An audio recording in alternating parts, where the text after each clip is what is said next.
Hi, I'm Karan Thapar.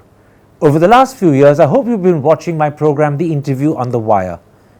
During that period, I've interviewed doctors, politicians, businessmen, scientists, authors, and even the occasional Nobel laureate. For me, it's been exciting. I hope it's been enjoyable for you.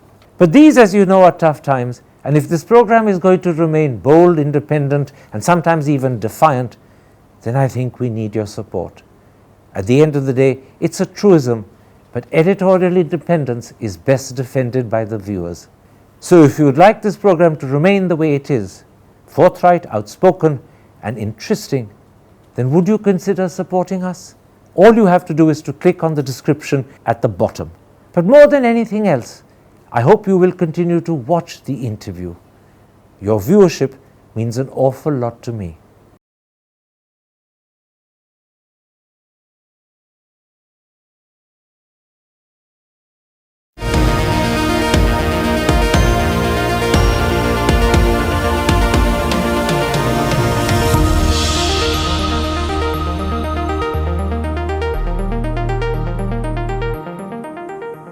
Hello and welcome to a special interview for The Wire.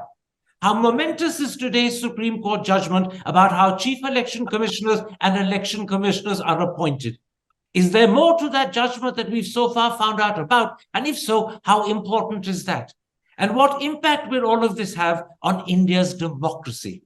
Those are three critical issues that I shall put today to one of India's most highly regarded former chief election commissioners, S.Y. Quraishi. Mr. Quraishi, let's start with the most important headline news of today's Supreme Court judgment, which determines that starting immediately, chief election commissioners and election commissioners will no longer be appointed by the president on the recommendation of the prime minister and his government.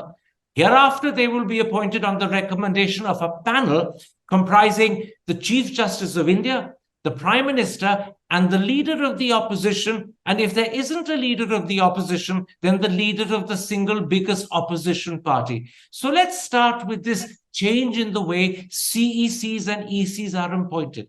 This is something that you've been calling for from the time when you were yourself a chief election commissioner.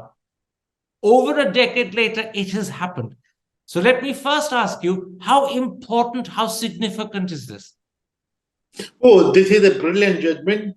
We have been demanding it. We mean the election commissioners, CECs, from Mr. Krishnamurti onwards. I think Dr. Gill had also demanded. Successive CECs, incumbent CECs have been demanding it.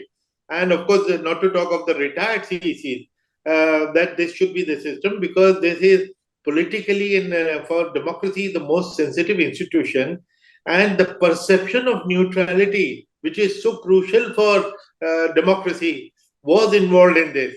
And not that the CECs have not been neutral or non-partisan, but as they say, just as justice should not only be done, should appear to be done, there has to be total perception of neutrality, which can come in through this system. In fact, I have said many times, I've written about it many times, that the most powerful commission of the world has the weakest and the most defective system of appointment.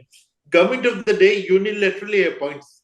And I've been a beneficiary of this, and I've been saying that I would have felt stronger. In fact, when you refer to the interview you took of mine as the CEC, I said that if leader of opposition, then Sushma Swaraj, if she had also signed my appointment letter, I would have felt stronger, much stronger.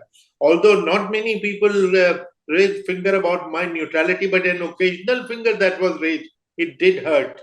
So, and that would have been taken care of if leader of opposition has appointed you.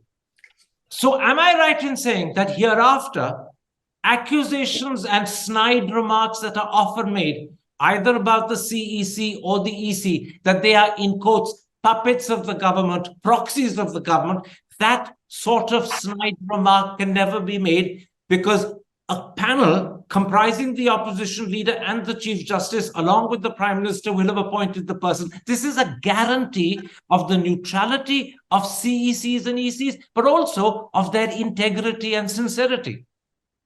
Yeah, I would not say that this is a guarantee, but at the same time, the possibility of opposition raising fingers, because they would have lost their moral authority to question because if they're a party to selection of a candidate and that candidate doesn't live up to their expectation, that's a different thing.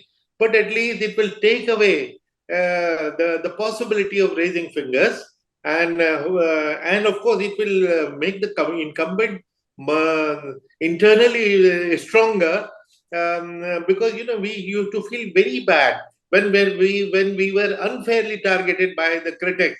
So at least that criticism will be taken care of. The perception will improve. That's very important. Now, I should point out for the audience that actually, up till now, CECs and ECs were being appointed by the president under the terms set by the Constitution in Article 324(2). And that article says that the president will appoint CECs and then more recently ECs, and I'm quoting, subject to the provisions of any law made on that behalf by Parliament. But Parliament never made such a law. No government from Nehru to Modi actually brought that legislation to Parliament, which meant that by default, the president was accepting the recommendations of the prime minister and his government. And that has been the process for 75 years. So in a very real sense, the Supreme Court today has stepped in to fill a gap that governments had not filled, but which the Constitution clearly required should be there. Yes, exactly. It was long pending. In fact, 255th report of the Law Commission, I think it was in 2014 or 15, they also very strongly recommended that this should be done. And if I don't know whether if I remember correctly, in fact, Mr. L.K. Advani also had demanded. Political parties at different times have demanded it, but government of the day and come and go. They have never heeded this advice, and I'm glad it has been claimed. And what is surprising, Karan, is that already government, the nation is familiar with the concept of collegium. For CVC and CIC, by law, we have a collegium system. At least in this case, some people say, and I was watching the social media, that some people are attacking that the Supreme Court is interfering. But by law of CIC and CVC, they were to be appointed by collegium, and the system is going well. Nobody has raised any finger against any CIC or CVC. So that is the point. Now, let's come to aspects of the judgment that haven't got attention, because obviously the eye-catching part is how CECs and ECs are appointed. But there is actually much more to this judgment. And I'll begin by pointing out that there were two concurring judgments, one by Justice Joseph and another by Justice Rastogi. But both judgments agreed, and this is the important thing, that in addition to changing the way CECs and ECs are appointed, the Election Commission of India will have an independent secretariat, it will have rule-making powers, and it will have an independent budget. And in turn, that means that the Commission can now draw funds directly from the Consolidated Fund of India and does not have to go through either the Prime Minister's office or the Law Ministry for funds and approval. Now, how important is all of this? Yes, it is very important. Again, more for perception than in reality, because we haven't really faced much problem in getting fund for election commission through the parliamentary procedure, because nobody, the parliament has never opposed our demand. There have been some delays off and on. I remember even in my time, the funds for EVM were not being released. They were delayed, but we wrote a letter to the Prime Minister and it got expedited. But perceptions are important, and since the election commissions and institutions of this kind are compared globally, in many countries, including a country we look down upon like Pakistan, there also the fund for the election commission come from the Consolidated Fund of India. Now, CAG of India gets its budget from the Consolidated Fund. Supreme Court gets it from Consolidated Fund. So why not the Election Commission of India? This was such a simple demand which should have been accepted long ago. And anyway, if it has happened now, better late than never. But you're saying an important thing. Although the demand that you should get money directly from the Consolidated Fund was a simple demand and a demand made long ago, it had not been agreed to by any government. But at the same time, you're also saying you haven't, as a commission, had great difficulty getting the money you need. Sometimes there have been delays, but no great obstacles. Nonetheless, in perception terms, you now have not just independence in terms of how you're appointed, so no one can point a finger at you, but you also have financial independence. And that is another guarantee of your neutrality, because you are no longer dependent for anyone on money. Yes, sir. Interestingly, if you see it in actual context, I remember hearing Mr. T in session and reading an article of his where he said that there was a time when they wanted to purchase a book worth 25 rupees. And the CEC wrote a letter to the law ministry for permission to buy that book. Those were the times. And now, obviously, this happened because we did not have the financial power. Now, there is another aspect to the judgment. And to be honest, I should point out that, as I said, this was a concurring judgment of two judges. And the point I'm now about to make was made by Justice Rastogi. I'm not at all sure whether it is endorsed by Justice Joseph. Hopefully it is, but we simply don't know at this moment. And Justice Rastogi said that the process of removing election commissioners must be on par with the process of removing the chief election commissioner. As you know, the chief election commissioner can only be removed by impeachment as judges are removed. But election commissioners could be removed with the concurrence of the CEC, which is a much lower threshold. Again, this is something that you have been personally demanding. You made this request in interviews to me many times. At least one of the two judges has ruled this should be the case. How pleased are you with that, even if the second judge hasn't endorsed it?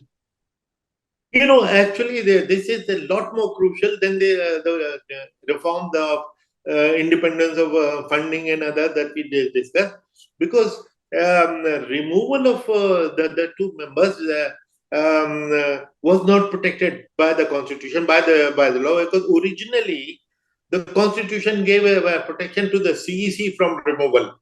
But it is a historical perspective. In 1993, it became a multi-member commission. The protection of the removal of CEC from removal was not for an individual. It was for an institution. That institution was a one-member institution. The same institution became now three-member institution. So logically, this protection should have been extended automatically. It was just an omission at the time of passing of the Act of 93, which should have been corrected. There is not a principle involved. There is no prestige issue there. It's just a lapse which should have been corrected.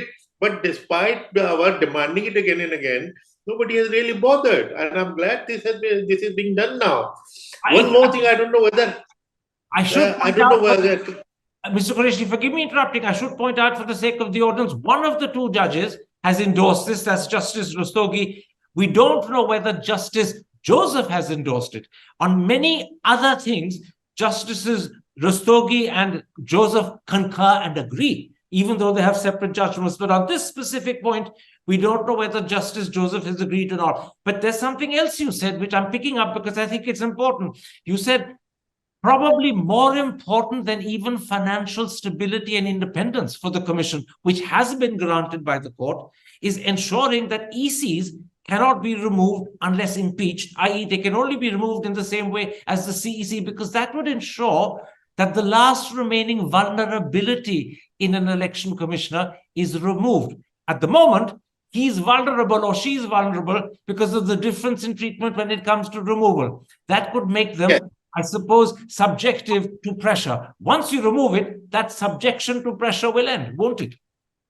Yeah, one more point, Karan, because I have not read the judgment. I have been in a meeting since morning, but you would know and you can perhaps tell me that one of the reforms, the one is about the removal of the two commissioners.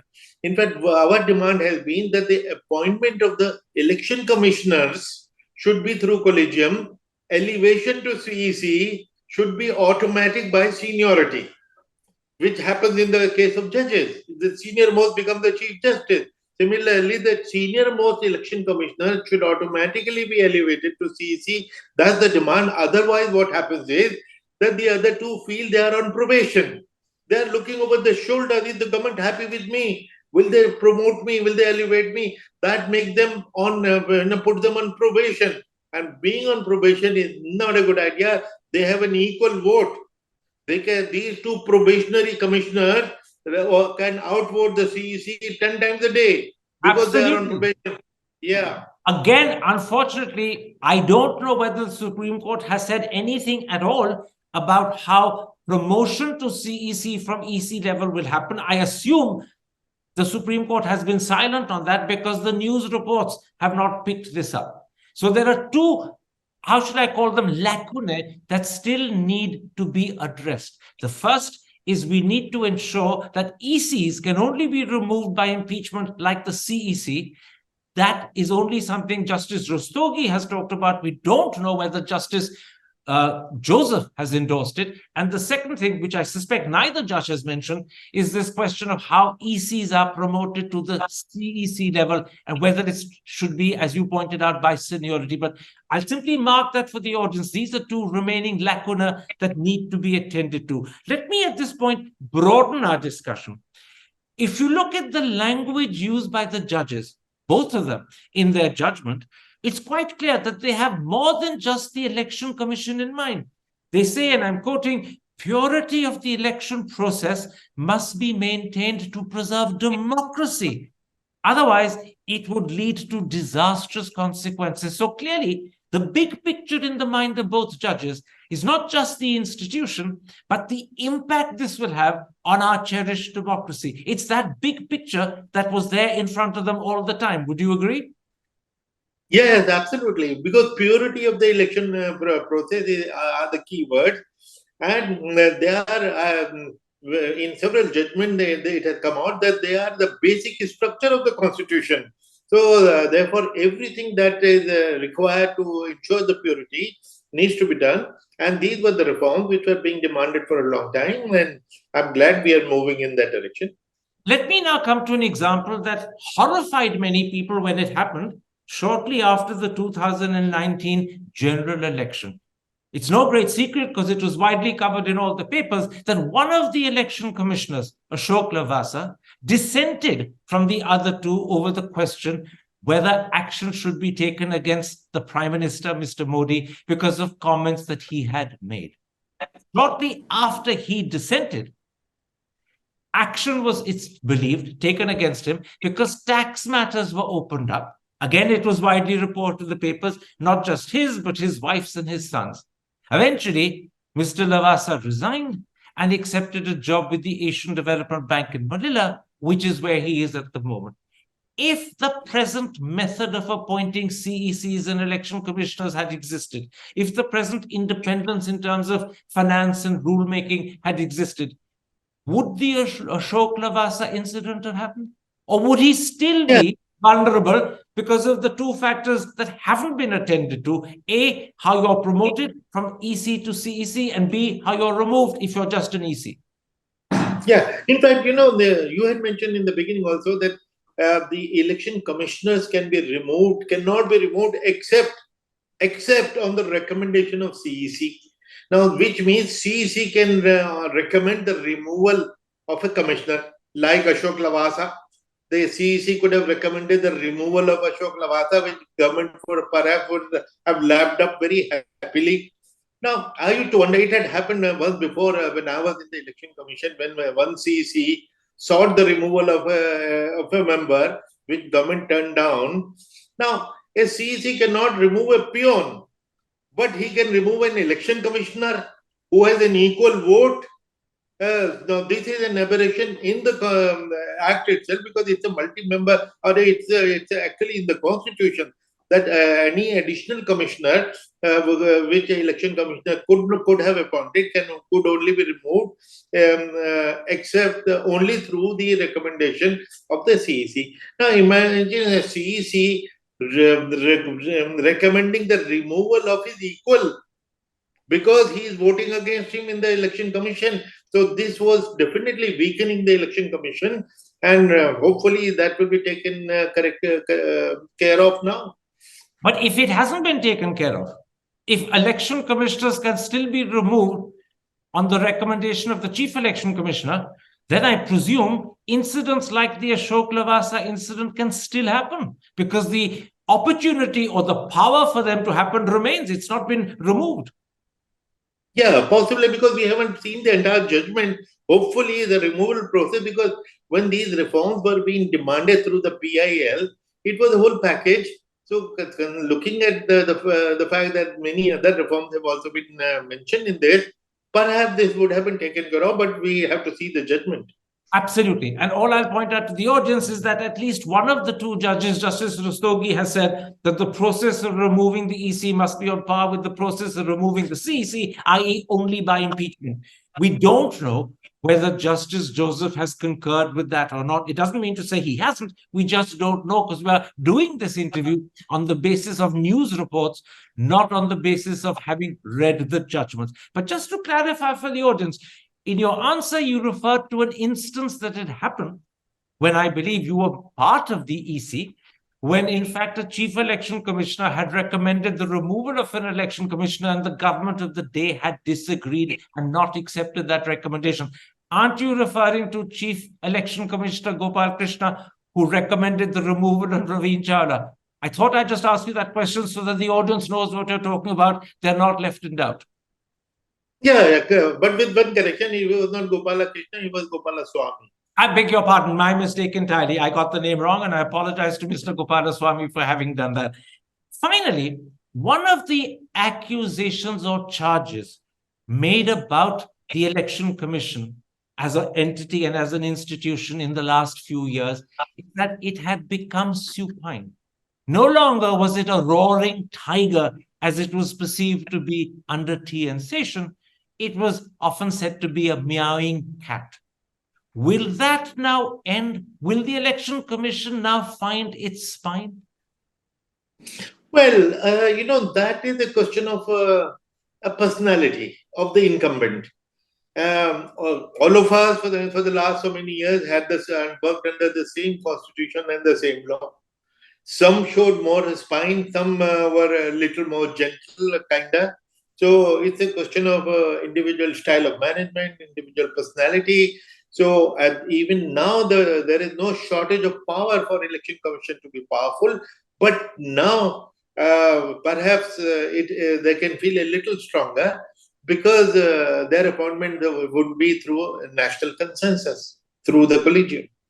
You're saying that no matter how powerful you make the institution in theory and on paper, at the end of the day, you need people to exercise that power. And it's the personality and character of the Chief Election Commissioner and the election commissioners that will really make the difference, not theoretical powers on paper. And that echoes what Dr. Ambedkar said about our constitution. He said, no matter how good a constitution, it can be destroyed by bad people. And no matter how poor a constitution, good men and women can make it effective. You're saying the same thing, aren't you? Oh, at that critical moment, we've lost Dr. Quraishi. But I believe that is... Dr. Quraishi, are you back? We lost you for a second. Would you agree with what I said? Go ahead. Yes. No. Yeah. No, I entirely agree. I was going to remind you of Dr. Ambedkar's comment that howsoever good may be the constitution, and ultimately it is the people who will implement the constitution. So that lies to the election commission as well. So, of course, but it is good that the moral authority of the election commissioner will increase and improve. Public perception should improve, and hopefully better days are ahead. Dr. Quraishi, thank you very much indeed for that interview. Take care. Stay safe. Thank you. Hi, I'm Karan Thapar. Over the last few years, I hope you've been watching my program, The Interview on the Wire. During that period, I've interviewed doctors, politicians, businessmen, scientists, authors, and even the occasional Nobel laureate. For me, it's been exciting. I hope it's been enjoyable for you. But these, as you know, are tough times, and if this program is going to remain bold, independent, and sometimes even defiant, then I think we need your support. At the end of the day, it's a truism, but editorial independence is best defended by the viewers.